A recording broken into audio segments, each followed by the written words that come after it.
जैकबाबाद खां bureau chief Ghulam Hussain Jakhrani जी report मुताबिक जैकबाबाद जे खजाने ऑफिस में सूबाई मोहसिब आला सिंध जे हुकूमत खुलियल कचहरी कई वे रीजनल डायरेक्टर मोहसिब जैकबाबाद जाहिद हुसैन बुर्ड जे हुकूमत मुताबिक डिस्ट्रिक्ट अकाउंट ऑफिस जैकबाबाद में अवाम जी भलाई लाइ ख़ासि तौर ते सरकारी मुलाज़िमनि जी पेंशन जीपी फंड माली मुआवनत ऐं ॿियनि मसइलनि खे फौरी तौर ते हल करण लाइ सरकारी मुलाज़िमनि लाइ खुलियल कचहरी रखी वई।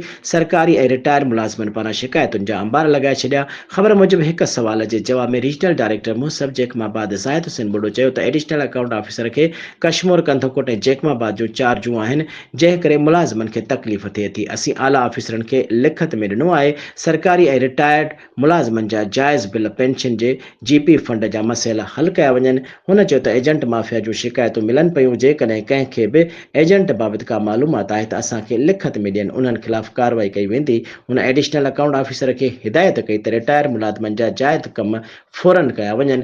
जेकॾहिं शहरियुनि ऐं सरकारी मुलाज़िमनि खे का बि शिकायत हुजे त असांजे ऑफिस में शिकायत दर्ज करायो।